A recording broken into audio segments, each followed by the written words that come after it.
आज हम लोग बात करने वाले नीट 2026 एग्जाम से रिलेटेड ह्यूज अपडेट्स के बारे में। फर्स्टली आपको पता ही होगा, पेपर लीक के बाद री नीट एग्जामिनेशन अनाउंस कर दिया गया था, मतलब कि वापस से री एग्जामिनेशन होगा। उसका डेट फाइनली आ गया and it will be held on 21 June 2026। Secondly सब लोग जो सवाल उठा रहे हैं एनटीए के खिलाफ कि बार बार पेपर लीक हो रहा है, इसका कुछ सोल्यूशन आना चाहिए, इसको लेकर एजुकेशन मिनिस्टर ने स्टेटमेंट दिया कि नेक्स्ट ईयर से हम लोग कंप्यूटर बेस्ड एग्जाम्स करवाएंगे नीट यूजी का। उन्होंने कहा कि ऐसे मैल प्रैक्टिसेस के खिलाफ हम लोग का जीरो टॉलरेंस पॉलिसी है और ये एग्जामिनेशन माफिया के खिलाफ एक लंबा फाइट होने वाला है। बहुत social media handles miss information spread करने की भी कोशिश कर रहे हैं, इसलिए हम लोग सीबीआई को इन्वेस्टिगेशन हैंड ओवर कर दिए, जिन्होंने इमीडिएट एक्शन लेना स्टार्ट भी कर दिया एंड वो हम लोग को पूरा स्टोरी बाहर निकाल कर देंगे। But yes, talking about the paper leak, तो आपको शायद से पता होगा कि राजस्थान से ये वाला लीक स्टार्ट हुआ था। And do you know officials तक ये बात कौन पहुंचा है? अपेरेंटली एक केमिस्ट्री टीचर ने वो नोटिस किए थे कि एक viral WhatsApp paper actual exam को मैच कर रहा था। फिर उन्होंने होम मिनिस्ट्री एंड एनटीए को ईमेल किया था अबाउट द लीक। अब ये तो था नीट का कहानी, बट अब सीबीएसई के चेकिंग से रिलेटेड भी एक मेजर इशू रेज किया जा रहा है। यस, बहुत सारे स्टूडेंट्स अपना प्रॉब्लम शेयर कर रहे हैं। प्रफुल्ल गर्ग इस पर एक डिटेल्ड वीडियो अपलोड किया, एक छोटा सा क्लिप मैं आपको प्ले करके दिखा देता हूँ। सीबीएसई के अंदर ऑन स्क्रीन मार्किंग सिस्टम की वजह से बच्चों के पेपर में इतने कम नंबर आए हैं और क्लियरली समझ में आ रहा है ये कि ऑन स्क्रीन चेकिंग ये मार्किंग सिस्टम की वजह से हुआ है। इसका मतलब होता है कि सामने लैपटॉप पे पेपर अपलोड होकर टीचर्स के सामने आ रहे थे और उसके बाद वो उसे चेक कर रहे थे। 98 लाख पेपर्स को 70,000 टीचर्स चेक कर रहे थे 8 दिन के अंदर। जो टीचर्स हैं उनके बेटियों ने मुझे मैसेज करके भेजा है, पढ़ के बता दूं आपको कि पेपर अपसाइड डाउन आ रहा था। अगर लॉग आउट हो जा रहे थे, वापस लॉग इन हो रहे थे, तो पेपर अपने आप चेक बता रहा था बीच में, बिना हमारे फुल चेक करे पेपर। कुछ पेपर्स को मैनुअली स्कूल में भेजना पड़ा चेक करने के लिए। कल उन बच्चों ने कुछ कर लिया तो वो क्या होगा? कौन उसका जिम्मेदार होगा? This problem is absolutely serious and we all need to speak about this. I request all the influencers. How did this problem happen? इतने बच्चों के मार्क्स कम आए। एनीवेज, अब हम लोग बात कर लेते हैं tech YouTubers versus AI plus CEO Madhav सेठ के बारे में। तो tech YouTubers and AI plus के सीईओ के बीच का कंट्रोवर्सी और बढ़ते ही जा रहा है। कल ही मैंने आप लोगों को दिखाया था कि टेक्नो रुहेज माधव के साथ एक इंटरव्यू रिकॉर्ड किए हैं, जिसको वो रिलीज करने वाले हैं, जहाँ पर वो सारे टेक यूट्यूबर्स को रिस्पॉन्ड किए कि उन्होंने क्यों लीगल नोटिस भेजा था। वेल, इस चीज को लेकर काफी सारे टेक यूट्यूबर्स बिल्कुल भी खुश नहीं थे कि माधव सेठ को प्लेटफॉर्म मिलना ही नहीं चाहिए। वो हमारे कम्युनिटी पे इतना डैमेज पहुंचाए हैं, ऐसा हरकत ही किए, ही डजंट डिजर्व दिस। जिसके बाद टेक्नो रुहेज ने भी अपने तरफ से स्टेटमेंट इशू करते हुए कहा कि मैं ये एपिसोड को रिलीज नहीं करूंगा। ये कॉन्वर्सेशन बिल्कुल भी स्पॉन्सर्ड नहीं था, बट मैं अपने टेक कम्युनिटी को नाखुश नहीं करना चाहता हूँ। हम लोग के लिए शायद से बेस्ट होगा to wait for the court verdict, क्योंकि ये बात अभी कोर्ट तक पहुंच गई है। जिस पर रिएक्ट करते हुए माधव लिखते हैं कि मैं आपके करेज को अप्रिशिएट करता हूँ इन शोकेसिंग इंडिपेंडेंट जर्नलिज्म, क्योंकि आजकल बहुत ज्यादा पेड जर्नलिज्म किया जाता है जो कि ऑपोजिंग व्यू पॉइंट्स को दबाने की कोशिश करता है। मेरा सजेशन ये है आपको कि प्लीज इस पोस्ट को डिलीट मत करना। इससे काइंड ऑफ प्रूव होता है कि ये कार्टेल ऑफ एजेंसीज है जो कि नैरेटिव को कंट्रोल करते हैं, इंडिपेंडेंट व्यूज को दबाते हैं। इस पर रिस्पॉन्ड करते हुए टेक्नो रुहेज उन्हें स्ट्रेट फॉरवर्ड कहते हैं कि आई थिंक आपको ये पोस्ट डिलीट कर देना चाहिए, क्योंकि मैं तो अपने बिहाफ पे आपको ये कभी करने को नहीं बोला। मैं एक इंडिपेंडेंट क्रिएटर हूँ एंड ये डिसीजन कम्प्लीटली मेरा था। मैं हमेशा अपने टेक कम्युनिटी एंड ऑडियंस के साथ ही हूँ, so I request you to take the legal notices back and publicly apologise. And यहाँ पर जो कार्टेल वगैरह का बात उठ गया, टेक बार जिनको ऑलरेडी एआई प्लस की तरफ से नोटिस गया हुआ है एंड हाई कोर्ट वो मूव किए हैं, उन्होंने एक स्टेटमेंट इशू किया कि अगर कोई भी प्रूफ कर दिया कि टेक बार वाज फंडेड, चाहे वो डायरेक्टली हो या indirectly, by any competing smartphone brand जो कि अनफेयरली एआई प्लस को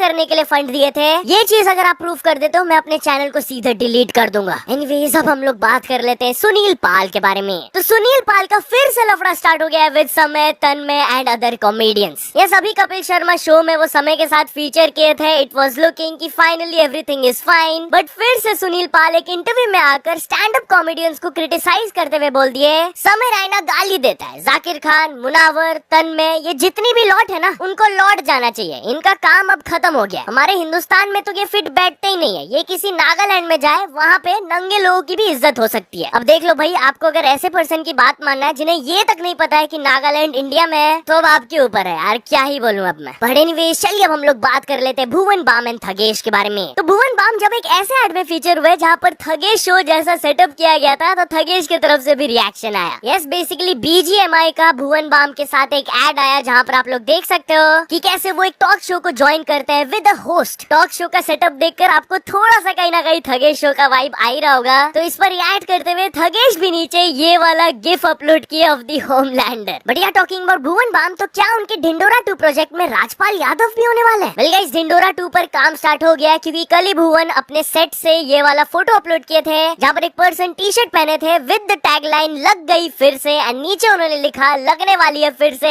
#Dhindora season 2। And guess what, इसके जस्ट बाद उनका एंड राजपाल यादव का भी एक फोटो आता है, जिसके बाद स्पेक्यूलेशंस फैलने लगे कि क्या राजपाल यादव ढिंडोरा 2 में फीचर होंगे। अब ये चीज कंफर्म तो नहीं है, बट कुछ सोर्सेस के हिसाब से तो यही बोला जा रहा है। तो चलिए अब हम लोग बात कर लेते हैं अर्शदीप सिंह एंड तिलक वर्मा के बारे में। तो क्रिकेटर तिलक वर्मा ने अर्शदीप सिंह को हम्बल कर दिया। बेसिकली इंडियन टीम के लिए ये लोग दोनों खेलते हैं, एंड मुंबई पंजाब के मैच से पहले अर्शदीप ने तिलक के साथ एक ऐसा स्नैपचैट स्टोरी अपलोड किया जो कि काफी सारे लोगों को रेसिस्ट लगा कि वो उनके स्किन कलर के ऊपर अननेसेसरी रिमार्क्स पास कर रहे हैं। आप लोग वीडियो देख लो पहले। ओए अंधेरे इधर आए करे जे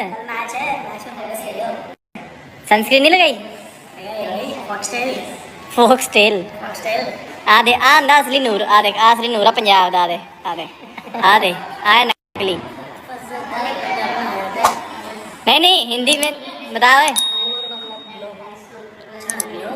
हाँ वेल गेस व्हाट, जब कल मुंबई और पंजाब का मैच फिनिश हुआ, Tilak Varma was the player of the match. He played a brilliant knock of 75 not out of 33, and match complete होने के बाद एक फ्रेम वायरल जा रहा है जहां पर बैकग्राउंड में आप लोग देख सकते हो अर्शदीप वाज डिसअपॉइंटेड एंड तिलक पूरा सेलिब्रेट कर रहे थे। एनीवेज अब हम लोग बात कर लेते हैं आलिया भट्ट के बारे में। तो फाइनली आलिया भट्ट अपने ट्रोल्स को रिस्पॉन्ड की। Yes guys, basically can film festival में वो फीचर हुई थी, एंड जब रेड कारपेट में शी वाज वॉकिंग तो इंटरनेशनल मीडिया वाले उनका फोटोज ले ही नहीं रहे थे, जबकि वो कॉन्फिडेंटली पोज कर रही थी and everything. But still as you can see media वाले कहीं और फोकस कर रहे थे, शायद से कोई और एक्टर या एक्ट्रेस उधर होगी। तो इस पर कुछ लोग ऐसे मीम्स बना रहे थे, इंटरनेशनल बेइज्जती। एंड उनके लेटेस्ट पोस्ट के नीचे एक पर्सन ने भी कमेंट किया था व्हाट अ पिटी, कोई आपको नोटिस ही नहीं कर रहा था उधर। जिस पर वो रिस्पॉन्ड करते हुए लिखी why pity love, you noticed me, आपने नोटिस किया ना, वही काफी है। तो चलिए अब हम लोग बात कर लेते हैं योगराज सिंह के बारे में। तो former Indian cricketer Yograj Singh के एक डेरोगेटरी डायलॉग को लेकर उनके खिलाफ एफआईआर लॉन्च कर दिया गया है। बेसिकली उनका एक वेब सीरीज सीन वायरल जा रहा है जहां पर एक पुलिसमैन बोल रहे होते हैं एक फीमेल पुलिस ऑफिसर के बारे में कि कैसे she is really good, she is smart and she is one of my best, ये काम संभाल लेगी। बट योगराज सिंह के कैरेक्टर वहां पर बोलते हैं है तो जनानी ना डैश डैश डैश, बहुत ही डेरोगेटरी वर्ड्स है, मैं यहाँ पर आपको बोल नहीं सकता हूँ। तो यही मिसोजिनिस्ट डायलॉग को लेकर एक लॉयर ने उनके खिलाफ एफआईआर लॉन्च करवाया, एलिज करते हुए कि एक डायरेक्ट इंसल्ट है to the dignity, modesty and the respect of every woman including our mother, sisters, daughters and wives. Punjab state women's commission की तरफ से भी एक स्टेटमेंट आया कि ये चीज बहुत शेमफुल है, योगराज सिंह से हम लोग ये चीज बिल्कुल भी एक्सपेक्ट नहीं किए थे। एनीवेज अब हम लोग बात कर लेते हैं दिलजीत दोसांझ के बारे में। तो क्या दिलजीत दोसांझ अब एक इंडियन सिटीजन नहीं है? वेल गाइस, ये टॉपिक तब उठा जब एक ऑर्गेनाइजेशन ने दिलजीत को पॉलिटिक्स ज्वाइन करने के लिए अर्ज किया था। तो वो रिस्पॉन्ड करते हुए बोले थे कभी नहीं, मेरा काम एंटरटेनमेंट करना है, मैं अपने फील्ड में बहुत खुश हूँ। But after this Indian express की तरफ से एक रिपोर्ट आया विच स्टेट्स कि दिलजीत दोसांझ एक इंडियन सिटीजन है ही नहीं, उनके पास यूएस पासपोर्ट है। देख ले कि सितंबर 2022 से वो इंडिया विजिट करते हैं on an e visa, and वो एक overseas citizen of India possess ही नहीं करते हैं। फर्दर इस रिपोर्ट में मेंशन्ड है कि उनकी वाइफ एक यूएस नेशनल है, एंड अमेरिकन सिटीजनशिप लेते वक्त उनका जो 5 बेडरूम वाला बंगलो है कैलिफोर्निया में, उसको एज रेसिडेंस मेंशन किया गया। एनीवेज अब हम लोग बात कर लेते हैं फ्लाइंग बीस्ट के बारे में। तो फ्लाइंग बीस्ट एक ब्रांड को ओपन चैलेंज दे दिए। यस, एक वीडियो देखने के बाद वो एक पर्टिकुलर ब्रांड एंड उनके सीईओ को ओपनली चैलेंज देते हुए ये कहे, जो चीज गौरव भाई ब्लर करके किए थे वो चीज मैं ट्रांसपेरेंट होकर दिखा रहा हूँ। हमारा ओपन चैलेंज है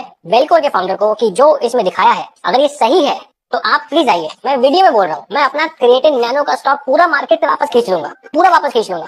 लेकिन अगर आपका क्लेम गलत निकला तो आपको अपना पूरा माल मार्केट से वापस खींचना होगा। एक सील पैक बॉक्स खोलेंगे, आप मेरे वेयर हाउस चलिएगा, आपको जो डब्बा उठाना है मेरे वेयर हाउस से नैनो का आप उठाइएगा, मैं आपके वेयर हाउस चलूंगा, और अगर ये सही निकल आया मैं अपना क्रिएटिव नैनो बेचना बंद कर दूंगा। अगर आपको चैलेंज एक्सेप्ट है, please there are so many ways to reach me, इस वीडियो में कमेंट कर दीजिए। Now stand with your brand because I am standing with my brand.